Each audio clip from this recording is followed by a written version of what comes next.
Pelo sinal da Santa Cruz, livrai-nos Deus, nosso Senhor, dos nossos inimigos, em nome do Pai, do Filho e do Espírito Santo. Amém. Meu Senhor e meu Deus, creio firmemente que estás aqui, que me vês, que me ouves, adoro-te com profunda reverência, peço-te perdão dos meus pecados e graça para fazer com fruto este tempo de oração. Minha Mãe Imaculada, São José, meu Pai e Senhor, meu anjo da guarda, intercedei por mim.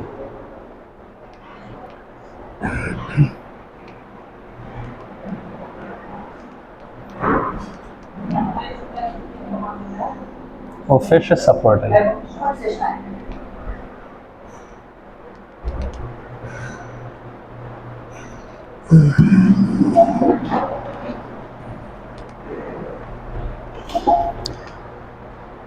Muito bem, depois do cafezinho, nós retomamos.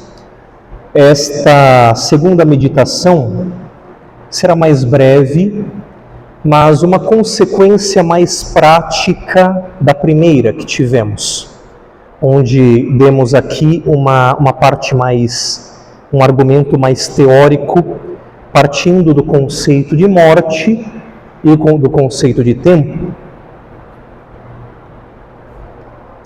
Eu começo esta meditação a partir do ponto 39 da obra Amigos de Deus, onde São José Maria nos diz: não nos deve sobrar tempo, nem um segundo, e não exagero. Trabalho há, o mundo é grande, e são milhões de almas que ainda não escutaram claramente a doutrina de Cristo. Dirijo-me a cada um de vós. Se te sobra tempo, reconsidera um pouco. É muito possível que vivas mergulhado na tibieza ou que sobrenaturalmente sejas um paralítico. Não te mexes, estás parado, estéril, sem realizar todo o bem que deverias comunicar aos que se encontram a teu lado, no teu ambiente, no teu trabalho, na tua família. Não nos deve sobrar tempo. Quando dizem alguns mais antigos, mais velhos do que nós, diante da seguinte exclamação: estou cansado. Ora, terás a eternidade toda para dormir, não? Pequeno jargão popular, mas que na verdade nos fala que, como já dizia São José Maria, naquele ponto que evidenciamos na meditação anterior, tempo para nós é dinheiro, mas não parafraseando pura e simplesmente a frase popular, mercantil, e sim dizendo, o dinheiro para nós, o lucro, é a conversão própria e a conversão dos outros. Portanto, trabalho há. E aqui nós retomamos, senhores, uma das discussões que nós tivemos 2 meses atrás, quando tivemos aquele recolhimento último que foi comigo, que foi o nosso primeiro, inclusive. Depois tiveram aquele com o Padre Daniel, mas naquele que tivemos, nós falávamos da importância do apostolado. Recordam-se? Bom, o tempo para nós é sinônimo de apostolado. Temos que usar o nosso tempo para fazer o bem. E fazer o bem significa aproximar os outros de Deus. Como vimos, a partir deste ponto que São José Maria nos fala, se nos sobra tempo, significa que possamos estar ou mergulhados na tibieza, ou que estejamos espiritualmente paralisados.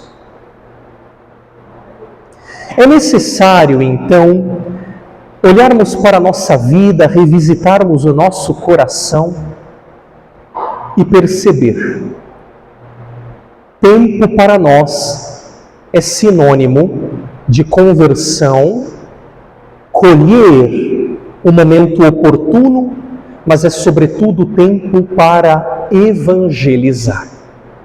Eis a nossa missão sobre a terra: tornar Cristo conhecido. E esta meditação, ela é muito apropriada ao celebrarmos a solenidade de Cristo Rei, porque o Papa Pio XI, ao publicar a encíclica Quas Primas, com a qual ele instituiu a solenidade odierna, que era celebrada antes no último domingo do mês de outubro, com a reforma do calendário litúrgico, passou a ser o último domingo do tempo comum. Quando o Santo Padre, de saudosa memória, instituiu esta solenidade, ele dizia: Cristo possui um reino universal, o seu reino tem implicações sociais, porque ninguém melhor do que a Igreja para orientar os estados, porque se Deus é a suma sabedoria, quem senão Ele tem as respostas, as melhores e mais eficazes respostas para os problemas do mundo? Então o seu reino tem implicação social, mas onde ele deve, sobretudo, reinar? Nos corações. Porque se ele não reina no meu coração, como ele reinará sobre nós? Como nós tornaremos o seu reino conhecido se ele não reina em nossos corações? Por isso, se queremos dilatar o reino de Deus, torná-lo conhecido, servido e amado, precisamos fazer com que ele reine nos corações, que ele reine nos nossos próprios, mas que ele reine também no coração dos outros. E por isso, para nós, tempo é apostolado. E para que haja apostolado, é preciso ter coragem. Que é o jargão do Padre Marcelo, que é o pároco aqui da Paróquia São Pedro. Quem conhece, toda fala dele é permeada pela frase coragem. Já virou até cômico. Coragem, amados. Coragem é o que nós precisamos. Coragem é necessário para não deixar escapar o kairos, o momento oportuno. É preciso, portanto, ter coragem enquanto há tempo. Enquanto temos tempo, precisamos ser corajosos. A coragem é uma característica da virtude, da fortaleza. Podemos viver, sim, agarrados na expectativa de alguma coisa improvável que vai dar certo, que vai dar sentido à nossa vida enquanto o tempo passa. Mas será que vale a pena realmente ficar esperando cair do céu? Não. O verdadeiro sentido está na coragem que precisamos ter para o aqui e o agora. Portanto, eu percebo, senhores, que se o Senhor nos chama a um apostolado, e este apostolado, ele precisa ser agora, enquanto temos tempo, e precisamos ter coragem para colocar em prática este apostolado. Trata-se de uma questão de prioridade. O que é prioritário em nossa vida? Quais são as nossas prioridades? Porque se precisamos organizar o nosso tempo e ter coragem para a vida apostólica, quais discípulos de nosso Senhor, é uma questão de prioridade. O que eu estou priorizando? O que é prioridade para mim? Aproveitar a vida? Subir profissionalmente? Conquistar bens? E diante disso, nós percebemos o quão grande pode ser a nossa mediocridade. Porque a grande mediocridade é o nosso comodismo. É cômodo ser cômodo. É cômodo deixar para amanhã. É cômodo esperar cair do céu. Qual é a prioridade? Por isso eu sempre trago no coração esse ponto de caminho, ponto 815, que é como que um adágio de vida para mim. Esse ponto é clássico, não? Todos sabemos de cor, faz o que deve e está no que faz. Qual a nossa prioridade? Faz o que deve e está no que faz. Os que são mais, conhecem a obra melhor do que eu, não sei se sabem a origem desta frase, talvez alguém algum dia possa me falar, mas eu vejo muito Santa Teresinha nela. Não sei se há uma influência desta santa doutora francesa em nosso Padre. Está no que faz.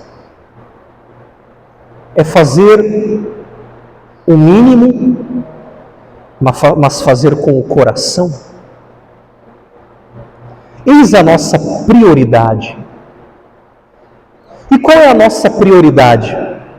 Ganhar virtudes, crescer em virtudes enquanto há tempo. E para isso é preciso coragem. Ainda há tempo. E essa frase nos inspira a olhar para alguns exemplos que os santos evangelhos nos trazem. Ainda há tempo. O primeiro exemplo, na verdade, eu trago aqui 3. Nicodemos, Zaqueu e o apóstolo Paulo. Nicodemos, como sabem, era fariseu, e ele não era um fariseu qualquer, ele era um professor, possivelmente formava no conhecimento das Escrituras, da lei, da palavra, outros que pertenceriam ao seu partido. E ele só é mencionado no Evangelho segundo São João. São João nos relata que ele procurava Nosso Senhor durante a noite, possivelmente porque tinha medo de ser visto com Jesus. E lá em João capítulo 3, Nicodemos afirma: Rabi, sabemos que vieste como mestre da parte de Deus, pois ninguém é capaz de fazer os sinais que tu fazes, se Deus não está com ele. Jesus respondeu: em verdade te digo, se alguém não nascer de novo, não poderá ver o reino de Deus. Imagina só, para um homem velho, possivelmente,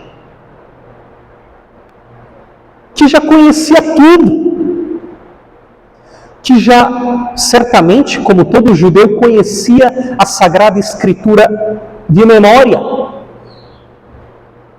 Escutar isso de um jovem de 31, 32 anos, mais novo do que eu, se você não começar do início, ou como se dizem em italiano, cominciare da capo, se você não começar do zero, não poderá ver o reino de Deus. Cara,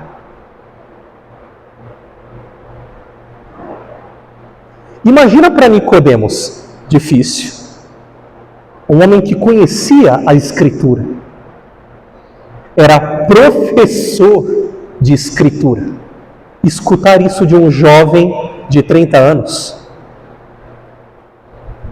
Se você não nascer de novo, não poderá ver o reino de Deus.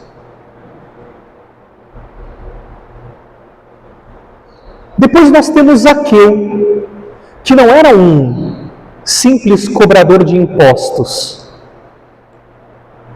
Era o chefe dos cobradores de impostos.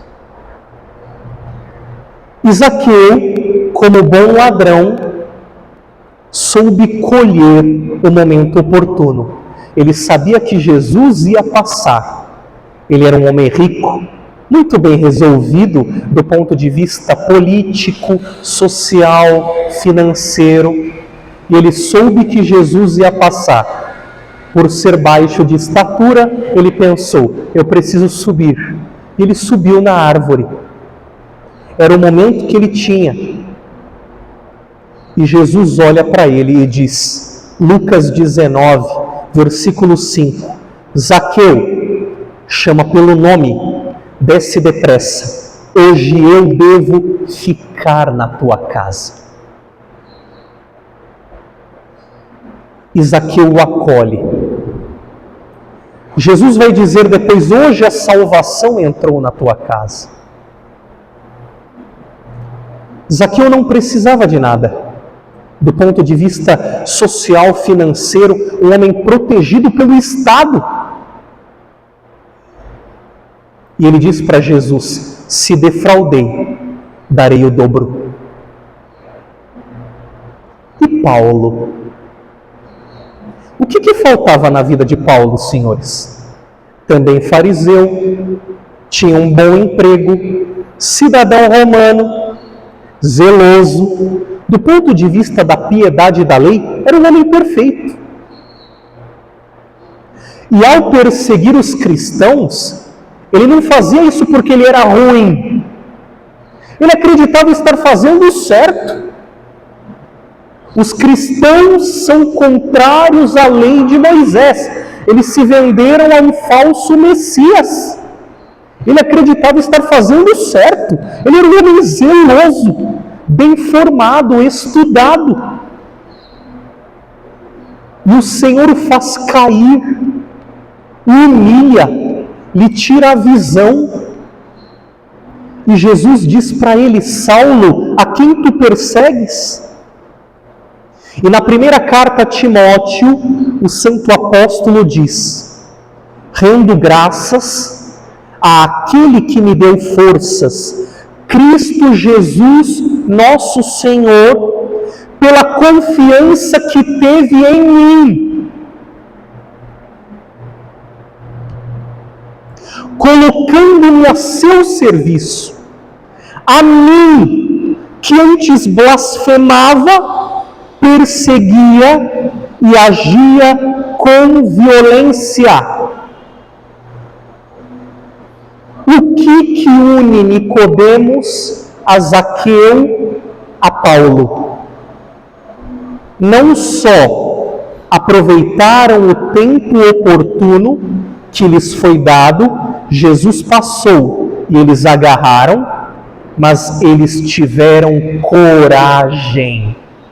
Coragem de se complicar, porque eles sabiam que se abraçassem, se agarrassem àquele que passasse, aquele que passava, para ser mais exato, eles teriam que deixar tudo para trás, toda a sua zona de conforto. Nicodemos sabia que se seguisse Jesus, ele seria certamente expulso do sinédrio e toda a sua fama seria jogada na lata do lixo. Zaqueu, se fizesse isso, perderia toda a grana que tinha, porque nós sabemos que os cobradores de impostos eram ladrões. Ele até prometeu, eu vou devolver o dobro, eu vou restituir o dobro daquilo que eu roubei. Ele sabia que se seguisse Jesus, poderia até perder o emprego, porque ele não poderia continuar servindo aos romanos se seguisse o Nazareno que ali passava, que disse para ele, hoje eu vou ficar na tua casa. E Paulo não poderia continuar. E ele próprio diz, eu percebi que tudo isso é palha, se comparado ao amor de Deus. Então, senhores, aqui nós estamos diante de uma sinuca de bico. para viver o apostolado do hoje, precisamos ter coragem e não ter medo de complicar a vida. Não estamos aqui para agradar os homens, mas para servir a Deus. Isso pode doer. Quem não conhece o famoso testemunho de Santa Teresinha, quando ela estava na carruagem, ainda jovem, e a roda quebra, a carroça cai ali, para, e ela reclama com o nosso Senhor, e ele diz assim: é assim que eu trato os meus amigos. E ela responde: é por isso que o Senhor tem tão poucos.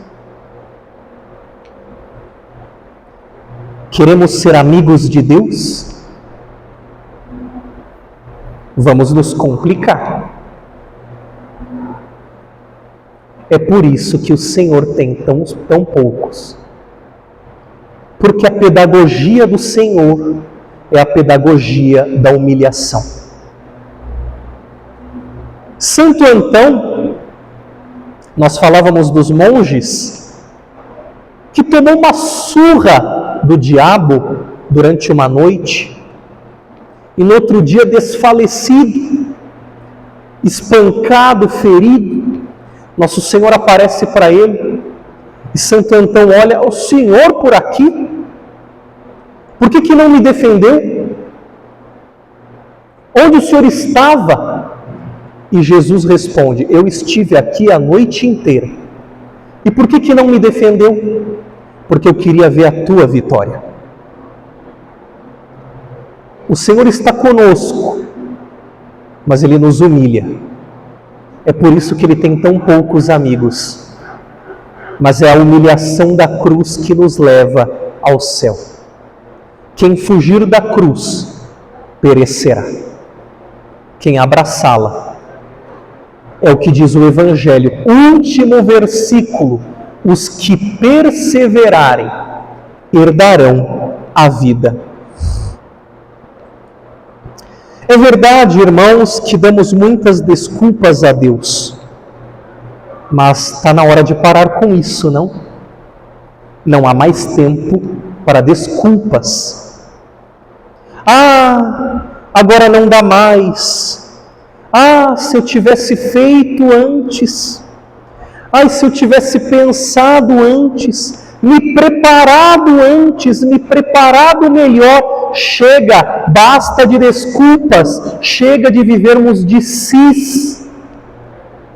Viva o teu presente, recomece, nasça de novo para herdar o reino. Como dizia, de fato, ainda há tempo. Ainda há tempo para quê? Para crescer em virtudes. E nós precisamos crescer em 3 virtudes. Na verdade, em 3 atitudes virtuosas, que eu gostaria de evidenciar aqui. Existem outras, mas essas 3, para este momento, sintetizam uma boa vida apostólica, no meu pobre parecer. A oração, o estudo e a caridade. Precisamos de bons católicos formados na oração, no estudo e na caridade. Então, o que nós podemos fazer para crescer na oração, senhores? Como é que está a nossa leitura do Evangelho? Tenho tido tempo para fazer a leitura do Evangelho? Tenho me programado? Ou a leitura do Evangelho do dia? Ou algum outro texto? Poxa, eu estou meditando o Evangelho de São Marcos. Então, cada dia estou lendo um capítulo. A leitura do Evangelho. Queremos ter maior intimidade com o nosso Senhor? O Evangelho. Então, eu recomendo aqui a leitura do Evangelho. Confissão frequente. Vamos nos confessar. Estamos nos aproximando do Santo Natal, o tempo do Advento. é o tempo propício. Então, a confissão frequente não é banalizá-la, mas é estar diante de Deus, o sagrado temor. Poxa, eu não cometi nenhum pecado mortal, mas os pecados veniais me incomodam, então eu quero me confessar. Então procure um bom sacerdote. Vai ter aquele padre, infelizmente, vai dizer, não, isso não é pecado, mas não tem nada grave, volta outro dia. Não, eu quero. Minha alma precisa estar em paz. É o sagrado temor, a confissão frequente, a vida de oração diária. Senhores, qual é a sua? Liturgia das horas, o rosário, quais são suas piedades, o exame de consciência antes de dormir. Não esqueçamos a oração diária.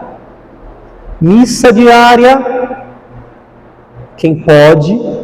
Se você ainda não faz, vamos fazer o propósito. Às vezes o seu trabalho impede, mas tente fazer o máximo possível. Só ir na missa dominical, já passamos dessa fase, né? Temos que superar o mero preceito, missa diária. Leitura espiritual. Temos a nossa leitura espiritual. Então, recomendo aqui, presente de Natal, um bom livro de vida espiritual, de espiritualidade. Temos tantos mestres, na obra mesmo, tantas obras magníficas. É sempre bom um alimento espiritual. Como está a nossa frequência no sacrário? Eu não sei como é que é o seu temperamento, se você tem muita ou pouca paciência, mas precisamos dobrar o joelho diante do sacrário e gastar um tempinho ali. Então, é uma sugestão no tocante à oração para fazermos nesse crescimento de virtude, escutar a voz de Deus. Caridade, ou melhor, antes da caridade, o estudo, que é um elemento negligenciado. Nós precisamos fazer com que a nossa igreja cresça em sabedoria.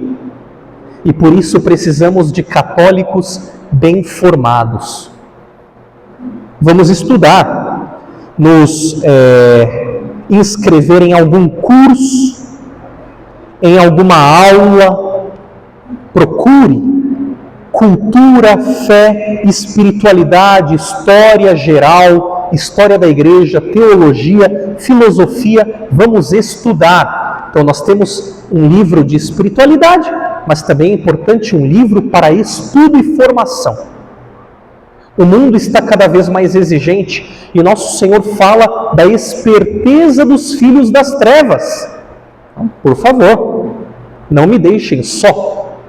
Todos aqui homens capazes, inteligentes, bem formados, bem-sucedidos, estudemos a nossa sagrada doutrina.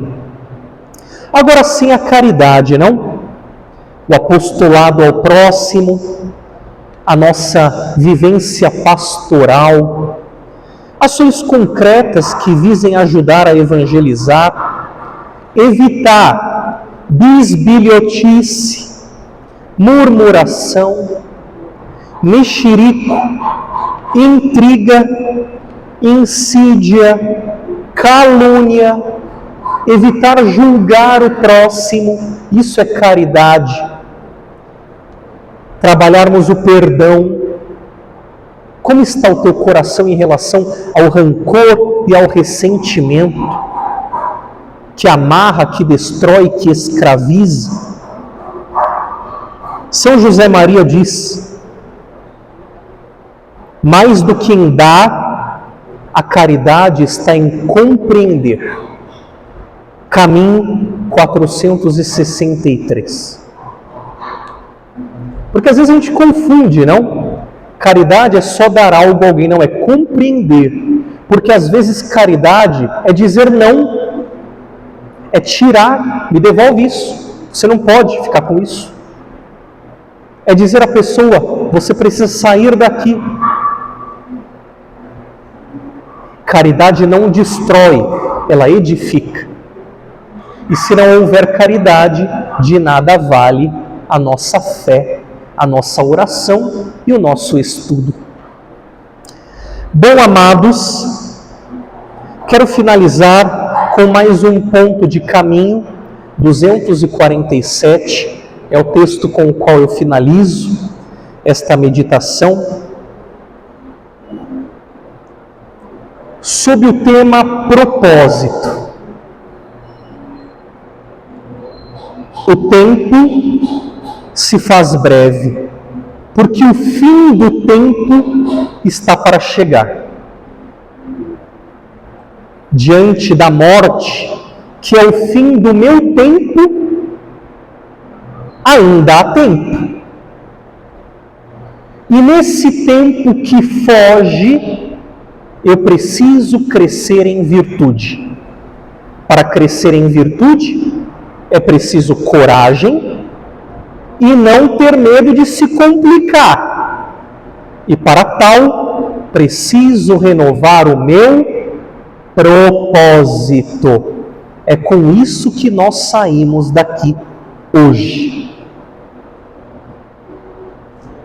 São José Maria nos diz: concretiza. Que os teus propósitos não sejam fogos de artifício que brilham um instante para deixarem como realidade amarga uma vareta de foguete negra e inútil que se joga fora com desprezo. Para que serve o fogo de artifício? Ele brilha uma vez só, num instante. Depois você pega a vareta e descarta, porque ela não serve para nada. Que o nosso propósito não seja como um fogo de palha, mas seja construído na coragem dos amigos de Deus, que são poucos, mas se perseverantes, serão honrados pelo Senhor. Que assim seja. Amém.